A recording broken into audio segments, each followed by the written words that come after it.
সাদ্দাতের বয়স তখন 2 দিন কি 3 দিন হবে। জাহাজ যখন সমুদ্রের মাঝে গেল তখন হঠাৎ প্রবল বেগে ঝড় বৃষ্টি শুরু হলো। আর এই জাহাজটি গভীর সমুদ্রে ডুবে যাচ্ছে দেখে সাদ্দাতের মা জাহাজে একটি কাঠ ভাসতে দেখে মা খুব কষ্ট করে শিশুটিকে নিয়ে কাঠে ভাসতে লাগলো। জাহাজে সবাই মারা গেল, কিন্তু সাদ্দাত এবং তার মা দুজনেই বেঁচে রইল। বিশাল এই সমুদ্রের মাঝে সাহায্য করার মতো তাদের কাছে কেউ নেই, এক আল্লাহ রাব্বুল আলামিন ছাড়া। শিশুটির কথা ভাবতেই মায়ের চোখ দিয়ে জল বেরিয়ে গেল। কিভাবে বাঁচাবে এই শিশুকে সে কিছুই বুঝতে পারছে না।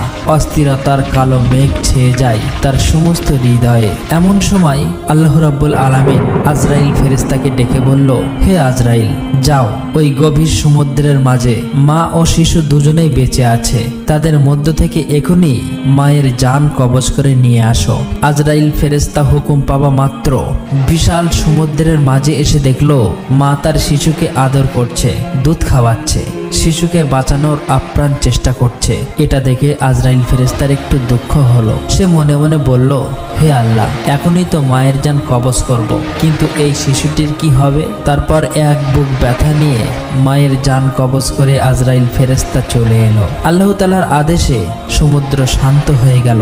শিশুটি ভাসতে ভাসতে সমুদ্রের কিনারার এক জঙ্গলের ধারে এসে পৌঁছালো। শিশুটি কান্না করছে, কেননা তার খুব খিদে পেয়েছে। ওই জঙ্গলে ছিল বিশাল বাঘ ও বাঘিনী। তাদেরও বাচ্চা হয়েছিল, কিন্তু তাদের বাচ্চাগুলো কেউ বেঁচে নেই। আল্লাহ তাআলার আদেশে বাঘ শিশুটির দিকে এগিয়ে এলো। শিশুটিকে দেখে বাঘেরও এত মায়া হলো যে শিশুটিকে বাঘ দুধ পান করালো। এভাবেই সেদিন অতিবাহিত হয়ে গেল। পরের দিন একজন জেলে মাছ ধরার উদ্দেশ্যে ওই জঙ্গলের পাশ দিয়ে যাচ্ছিল। এমন সময় হঠাৎ করে তার চোখ গেল ওই শিশুটির দিকে।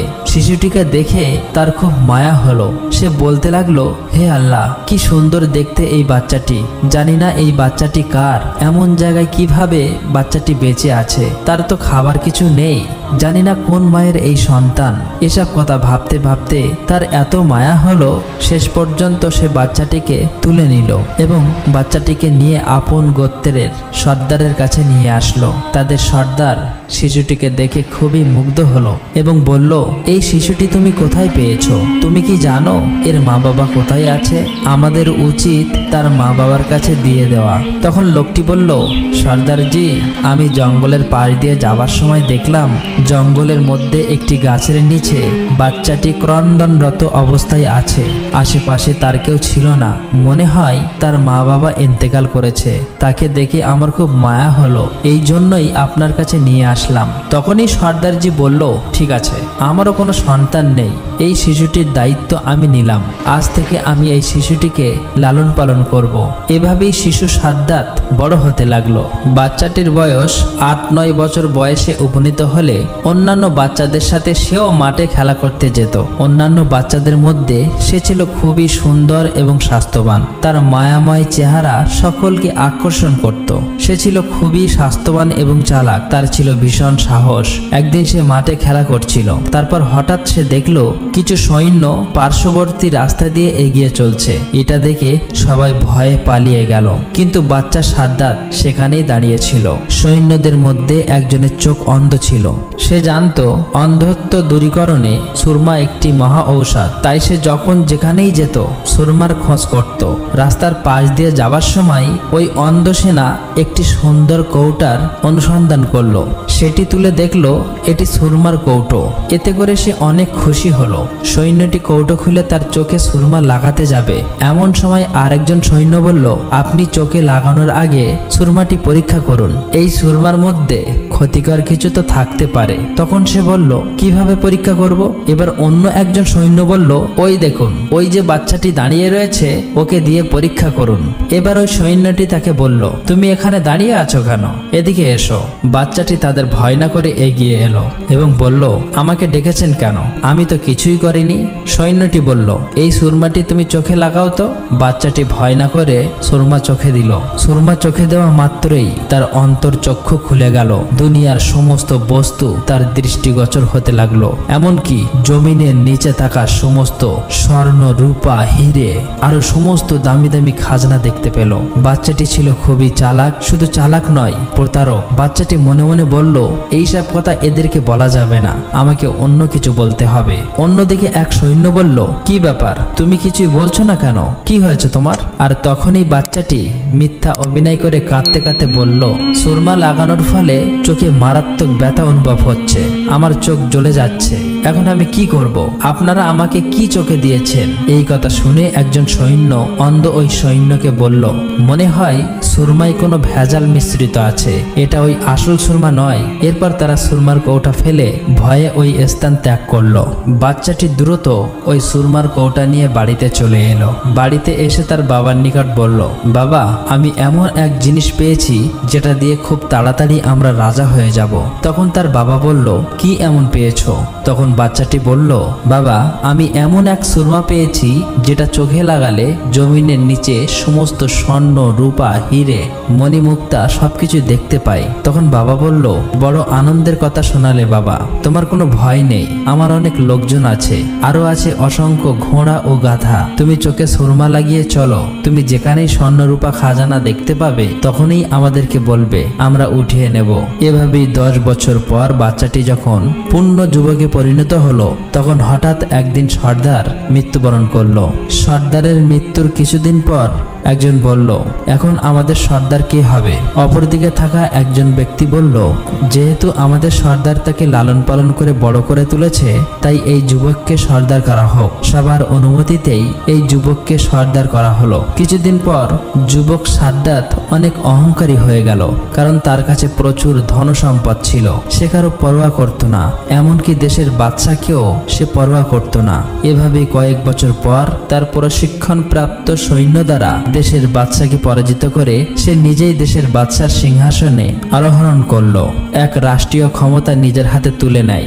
এক সময়ের অসহায় বাচ্চা আজ দেশের রাষ্ট্রপ্রধান। একদিন বাচ্চা সাদ্দাত তার রাজদরবারে উজির, নাজির, মন্ত্রী এবং সমস্ত কর্মচারীকে ডেকে বলল, আমার ধন ও দৌলত, সোনা, রূপ, হিরে, ঘোড়া, হাতি, গাধা সহ কোনো জিনিসের অভাব নেই। আমার যেরকম সুন্দর চেহারা, ধন সম্পদ আছে, তাতে কি আমি খোদা হবার উপযুক্ত নয়? তখন সেখানে উপস্থিত থাকা মন্ত্রী, উজির, নাজির সকলেই একসাথে বলল, নিশ্চয়ই, এত যার ধন দৌলত, দালান কোটা, হাতি, ঘোড়া সবই তো আছে, তুমি যদি খোদা না হও তাহলে এই দুনিয়ায় খোদার উপযুক্ত আর কে? এত সুন্দর ভরা মণিমুক্ত হিরে জহরত, এত কর্মচারী, এত লোক সবই তো আছে, তাহলে তুমি খোদার উপযুক্ত। তখন বাচ্চা সাদ্দাতের আরো অহংকার বেড়ে গেল। সে তখন বলল, কাল থেকে এই দেশে কোনো মানুষই যেন গাছ পূজা বা পাথর মূর্তি পূজা না করে, সবাই যেন বাচ্চা সাদ্দাতকে পুজো করে। আসলেই বাচ্চা সাদ্দাতের উপর কথা বলার মতো সাহস কারো ছিল না। বাচ্চা সাদ্দাতের হুকুম মতো পরের দিন থেকে তার সৈন্যবাহিনী দেশের বিভিন্ন প্রান্তে বেরিয়ে পড়ল। একটি স্থানে গিয়ে তারা ঘোষণা করলো, আজ থেকে এই দেশে কেউ মূর্তি পূজা করবে না, তার বদলে বাচ্চা সাদ্দাতকে পূজা করবে। যদি এই হুকুম কেউ অমান্য করে তাহলে তাকে মৃত্যুদণ্ড দেওয়া হবে। এই কথা বলার পর তার সৈন্যবাহিনী সেখান থেকে চলে গেল। এদিকে হযরত হুদ আলাইহিস সালাম মূর্তি পূজা ছেড়ে সকলকে আল্লাহর রাস্তায় আসার জন্য আহ্বান করছে, আল্লাহর দ্বীন প্রচার করছে। কিন্তু বাচ্চা সাদ্দাতের সৈন্যদের মুখে এমন কথা শোনার কিছুদিন পর হযরত হুদ আলাইহিস সালাম বাচ্চা সাদ্দাতের দরবারে এসে হাজির হলেন। হযরত হুদ আলাইহিস সালাম বললেন, হে বাচ্চা সাদ্দাত, তুমি নাকি নিজেকে পূজা করতে বলেছো, তুমি নাকি খোদা এই দাবি করছো, তোমার এত সাহস কে দিয়েছে? এখনো সময় আছে, এক আল্লাহর প্রতি ঈমান আনো। হযরত হুদ আলাইহিস সালামের সাহস দেখে রাজ দরবারের সবাই অবাক। যার ভয়ে দেশের সমস্ত মানুষ, উজির, নাজির, মন্ত্রী, এমনকি নিজের বেগমও কথা বলতে পারে না, সেখানে একজন দরবেশ কিনা তাকে উপদেশ দিচ্ছে। কে এই ব্যক্তি? তারা কেউ বুঝতে পারছে না। পাশে থাকা তার মন্ত্রী বলল, হুজুর, কে এই ব্যক্তি যে আপনার উপর কথা বলে? তার সাহস তো কম নয়। তখন বাদশা সাদ্দাত প্রচন্ড রেগে গেল, উচ্চস্বরে গর্জন করে বলে উঠল, তোমার আল্লাহকে মানতে যাব কিসের জন্য? আমি নিজেই খোদা। তখন হযরত হুদ হুদ আলাইহিস সালাম বললেন, আল্লাহ পরম করুণাময়, তিনি আপনাকে দুনিয়ায় সুখে রাখবেন এবং মৃত্যুর পর তোমাকে বেহেশতে থাকতে দেবে। এই কথা শুনে বাদশাহ সাদ্দাত বলল, তোমার আল্লাহ কি আমার চেয়েও সুখী? হযরত হুদ আলাইহিস সালাম বললেন, নিশ্চয়ই আল্লাহ তাআলা নেক বান্দাদের জন্য বেহেশতে তৈরি করেছেন। দুনিয়া ছেড়ে চলে যাওয়ার পর পরকালে বেহেশতে রয়েছে অতুলনীয় শোভা, অফুরন্ত সুখ। সেখানে কোনো কিছুর অভাব নেই। সেখানে থাকবে হুর, কত খাবার যা দুনিয়ার সমস্ত খাবারের স্বাদের থেকে আলাদা। থাকবে মধু, দুধের নহর। এই কথা শুনে বাদশাহ সাদ্দাত হা হা করে হেসে উঠল এবং বলল, রেখে দাও তোমার আল্লাহর বেহেশতের কাহিনী। এমন আজগুবি গল্প কতই না শুনেছি। হযরত হুদ আলাইহিস সালাম বললেন, এগুলো কোনো মিথ্যা গল্প নয়, এগুলো সত্যি। আল্লাহ তাআলার এমন অপরূপ বেহেশত তোমার কি পছন্দ হয় না? তখন সাদ্দাত অহংকার করে বলে উঠল, আমি তোমার আল্লাহর কাছে মাথা নত করব কেন? আমি কি তোমার আল্লাহর মতো বেহেশতে তৈরি করতে পারি না? আমার তো কোনো কিছুর অভাব নেই। তখন হযরত হুদ আলাইহিস সালাম বললেন, বাদশাহ সাদ্দাত, তোমার মাথা খারাপ হয়ে গেছে, না হলে এমন কথা বলতে না। আল্লাহ যা করতে পারে তা পৃথিবীর কোনো মানুষ কখনোই করতে পারবে না। সাদ্দাত তখন অহংকার করে হেসে বলল, মূর্খরা এমন কথা বলে, আমি নিশ্চয়ই পারবো। আমার টাকা পয়সা, কর্মচারী, কোনো কিছুর অভাব নেই। আমি তোমার আল্লাহর মতো একটি বেহেশতে বানিয়ে দেখিয়ে দেব। সাদ্দাতের কথা শুনে হযরত হুদ আলাইহিস সালাম প্রচন্ড রেগে গিয়ে বলল, মূর্খ বাদশা, এত বড় স্পর্ধা তোমার, এত অহংকার কিছুতেই আল্লাহ তাআলা সহ্য করবে না। বাদশা তখন প্রচন্ড রেগে গিয়ে হযরত হুদ আলাইহিস সালামকে সেখান থেকে তাড়িয়ে দিলেন। কিছুদিন পর বাদশাহ সাদ্দাত তার সমস্ত উজির, নাজির, মন্ত্রী এবং কর্মচারীকে ডেকে বললেন, আমি দুনিয়াতে বেহেশতে তৈরি করার সংকল্প করেছি, সুতরাং তোমরা উপযুক্ত জায়গা সন্ধান করো। হুকুম মাত্রই সারা দেশ সৈন্যবাহিনী জায়গার অনুসন্ধান করতে লাগলো। অনেক অনুসন্ধান করার পর একটি জায়গা সবার পছন্দ হলো। এই খবর জানানোর জন্য তারা সবাই তাড়াতাড়ি রাজ দরবারে আসলো। সাদ্দাতের প্রধান উপদেষ্টা তাকে বলল, হুজুর, বেহেশত বানানোর জন্য সবচেয়ে সুন্দর এবং উপযুক্ত স্থান পেয়েছি। বাদশাহ সাদ্দাত বলল, কোন স্থান? সেই স্থানের বিবরণ দাও। তখন প্রধান উপদেষ্টা বলল, স্থানটি লম্বায় 8000 মাইল এবং চওড়া 5000 মাইল। এই কথা শুনে বাদশাহ সাদ্দাত অনেক খুশি হলো। সাথে সাথে বাদশাহ সাদ্দাত ঘোষণা করলো, এই দেশে কারো বাড়ি কেউ স্বর্ণ রূপা রাখতে পারবে না, সবাইকে রাজ দরবারে জমা দিয়ে যেতে হবে। হুকুম মতো পরের দিন থেকে সাদ্দাতের সৈন্যবাহিনী দেশের বিভিন্ন প্রান্তে প্রতিটি বাড়িতে অনুসন্ধান করতে লাগলো। যার বাড়িতে সোনা, রূপা, হিরে পাওয়া যেত সেটিকে তারা নিয়ে চলে আসতো। এইভাবে বাদশাহ সাদ্দাতের সৈন্যবাহিনী সাধারণ মানুষের উপর অত্যাচার করত। দেশে ক্রমশ অন্যায় অত্যাচার বেড়ে গেল। বাদশাহ সাদ্দাত তার মন্ত্রীকে জিজ্ঞেস করলো, মন্ত্রী, বেহেশত তৈরির কাজ কত দূরে এগোলো? মন্ত্রী বলল, হুজুর, দুনিয়ার বিভিন্ন প্রান্তে যেখানে যত মূল্যবান জিনিস ছিল, স্বর্ণ, হিরে, মানিক, মুক্ত, জহরত, ইয়াকুত ও মার্বেল জোগাড় করা হলো। এমনিভাবে পৃথিবীর বিভিন্ন প্রান্ত থেকে লক্ষ লক্ষ সুদক্ষ কারিগর ও মজুরি বেহেশত তৈরির জন্য আসতে শুরু করলো। বাদশাহ সাদ্দাত তাদেরকে বলল, তোমরা বেহেশতের মধ্যে এমন অসংখ্য বালাখানা তৈরি করবে যার একটি ইট হবে স্বর্ণের এবং অপরটি হবে রূপার। মনে রাখবে, তোমরা যেদিন এই কাজ সফল করে আমাদের সংবাদ দেবে, সেদিনই আমার চিরকাঙ্ক্ষিত বেহেশতে বসবাসের জন্য যাব। দিনরাত পরিশ্রম করে 300 বছর ধরে বেহেশত তৈরি করা হলো। অনেক ঐতিহাসিকদের মতে সেটি বিচিত্র কারুকার্যময় ও অপূর্ব সুন্দর হয়েছিল। যেদিকে নজর দেওয়া যায় সেদিকেই অপরূপ। চারিদিকে কারিগরদের শ্বেত পাথরের অপূর্ব কার্য। রংমহলের চারিধারে হাজার হাজার ঝাড়ু লণ্ঠন ঝুলছে, কিন্তু আলোর দরকার হয় না। অন্ধকার রাতে সেই ঘরগুলো চাঁদের আলোর মতো স্নিগ্ধ উজ্জ্বল, মণিমুক্ত খচিত।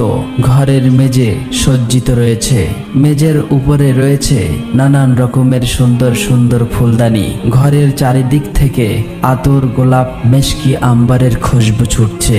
মহলের চারিপাশে বাগান, ওই বাগানে রয়েছে সোনা রূপার গাছ, তার পাত পাতা ও ফল নানা রকমের কারুকার্যময় পাথর দিয়ে তৈরি। ভ্রমর ও মৌমাছিগুলো এমন সুন্দরভাবে নির্মিত যে দেখলে মনে হবে তারা সত্যি সত্যি ফুলের উপর বসে মধু পান করছে। সেসব ফুল থেকেও খুশবু বার হচ্ছে, আর ওইসব গাছের নিচ দিয়ে কুলকুল শব্দে বয়ে চলেছে গোলাপ পানির নহর। তার পানি এত স্বচ্ছ যে মনে হচ্ছে যেন মুক্তার ধারা বয়ে চলেছে। ধারে ধারে হিরে মণি মুক্তার ঘাট। এখানে তৈরি শত শত সুন্দরী রমণী আছে। তারপরে আনন্দের জন্য নাচঘর। সেখানে সারা পৃথিবী থেকে বেচে বেচে সুন্দরী রমণীদের আনা হলো। আনন্দের জন্য কচি কচি ফুটফুটে সুন্দর কিশোরীদের রাখা হলো। সোনা রূপার তৈরি সমস্ত ঘরের আসবাবপত্র তৈরি করা হলো। সর্বশেষে বহু পরিশ্রমের ফলে বেহেশত নির্মাণের কাজ সম্পূর্ণ হলো। অবশেষে বাদশার মন্ত্রী একদিন বাদশার কাছে গিয়ে বলল, হুজুর, বেহেশত নির্মাণের কাজ শেষ হয়েছে। বাদশা সাদ্দাত খুব আনন্দের সাথে বলল, বেহেশতে কেমন নির্মাণ হলো? মন্ত্রী বলল, হুজুর, যেদিকে চোখ যায় চোখ জুড়িয়ে যাবে। পৃথিবীর এমন কোনো জিনিস নাই যে সেখানে আমরা তৈরি করিনি। বলুন, আপনি কবে সেখানে প্রবেশ করবেন? বাদশা সাদ্দাত বলল, ঠিক আছে, কিছুদিন পরেই আমি সেখানে প্রবেশ করব। তুমি এটি আয়োজনের ব্যবস্থা করো। সাদ্দাতের সম্মানার্থে বেহেশতে প্রবেশ পথে নির্মাণ হলো শাহী তরুণ অনিন্দিত সুন্দরী যুবতীদের দাঁড় করিয়ে রাখা হলো বাদশাকে অভ্যর্থনা জানানোর জন্য। মোট কথা, বাদশার আনন্দ আরাম আয়েশের জন্য যত কিছুর প্রয়োজন সবই তারা করল। বেহেশতে প্রবেশের নির্ধারিত সময় উপস্থিত। সকল প্রকার প্রস্তুতি সম্পূর্ণ। বাদশা শাহী পোশাকে সজ্জিত হয়ে তার মন্ত্রী, উজির, নাজির, কর্মচারী সমস্ত লোকজনকে নিয়ে বেহেশতে প্রবেশের জন্য এগিয়ে চলল। কিছু দূর যাওয়ার পর দূর থেকে নজর পড়ল বেহেশতের একটা অংশ এত চমকপ্রদ যে চোখ ঝলসে যেতে লাগলো। আনন্দে সাদ্দাতের মুখ থেকে কথা বের হলো না। মনে মনে বলল, এই তো আমার বেহেশত, ওখানে আমি খোদা হয়ে বসবো। এমনি ভাবেই তারা প্রায় বেহেশতের কাছে এসে পড়ল। বাদশা সাদ্দাত যখন বেহেশতের দরজার কাছে এসে পড়ল, ঠিক এমন সময় আল্লাহ রাব্বুল আলামিন হযরত আজরাইল ফেরেশতাকে ডেকে বলল, হে আজরাইল, যাও বাদশা সাদ্দাতের এখনই জান কবজ করে নিয়ে আসো। দুনিয়ার বুকে বেহেশত বানানোর আশা আকাঙ্ক্ষা তার চিরতরে মিটিয়ে দাও। আল্লাহ রাব্বুল আলামিনের হুকুম পাওয়া মাত্রই হযরত আজরাইল ফেরেশতা সাদ্দাতের সেই বানানো বেহেশতের দরজায় একটি সুন্দর যুবক সেজে দাঁড়িয়ে রইল। তার সুন্দর চেহারা দেখে খুশি হয়ে বাদশা সাদ্দাত তাকে জিজ্ঞেস করল, তুমি কি বেহেশতের দারোয়ান? যুবক উত্তরে বলল, আমি মালাকুল মউত আজরাইল ফেরেশতা। সাদ্দাত একটু হতভম্ব হয়ে গেল। সে বলল, তার মানে? আমি কিছুই বুঝতে পারছি না। আমি আজরাইল ফেরেশতা, তোমার জান কবজ করার জন্য আল্লাহ তাআলা আমাকে পাঠিয়েছে। সাদ্দাত ক্রোধে উদ্দাম হয়ে উঠল, চিৎকার করে বলল, সাবধান, আমার সঙ্গে তামাশা। কারো অপেক্ষা না করেই সে নিজেই তার সঙ্গে মোকাবেলা করার জন্য প্রস্তুত হলো। কিন্তু কি আশ্চর্য, সে ওখানেই পাথরের মতো থমকেই রইল। ভয়ে তার সারা শরীর দিয়ে ঝরঝর করে ঘাম বের হতে লাগলো। চিৎকার করে বলল, সৈন্যগণ, শত্রুকে মোকাবেলা করো। তখন আজরাইল ফেরেশতা অট্টহাসি হেসে বলল, কোথায় তোমার সেই বিশাল সৈন্য সামন্ত? কোথায় তোমার সেই বিশাল ক্ষমতা? সাদ্দাত ভালো করে লক্ষ্য করে দেখল তার সৈন্য সামন্ত, উজির, নাজির, মন্ত্রী, কর্মচারী যে যেখানেই ছিল সবাই একেবারে নিশ্চিহ্ন হয়ে গেছে। সাদ্দাত এবারে ঠকঠক করে কাঁপতে লাগলো। তারপর নত হয়ে ভীত কণ্ঠে বলল, সত্যি কি তুমি আজরাইল? হযরত আজরাইল ফেরেশতা বলল, হ্যাঁ, সত্যিই আমি আজরাইল, কিন্তু দেরি করার আমার আর সময় নেই। আল্লাহর হুকুম পালন করতেই হবে। এখনই তোমার জান কবজ করে নেব। সে শিশুর মতো অসহায় ভাবে হাউ হাউ করে কেঁদে উঠল। মিনতি করে হাত জোড় করে পায়ে ধরে বলে উঠল, সামান্য সময় দাও হে আজরাইল। অনেক সাধ করে বহু বছর ধরে আমি বেহেশত তৈরি করেছি। একটু সামান্য দেখার সুযোগ দাও।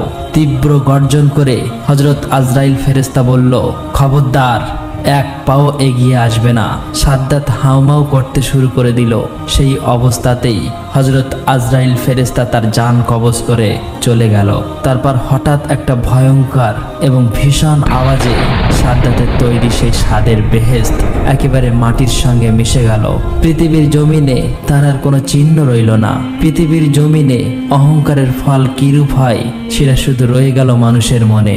একদিন হযরত আজরাইল ফেরেশতা আল্লাহর দরবারে উপস্থিত হয়ে বললেন, আপনার নির্দেশে আমি মানুষের জান কবজ করে থাকি, এতে আমার কোনো মায়া দয়া লাগে না। তবে দুটি মানুষের জান কবজ করার সময় আমার একটু মায়া হয়েছিল।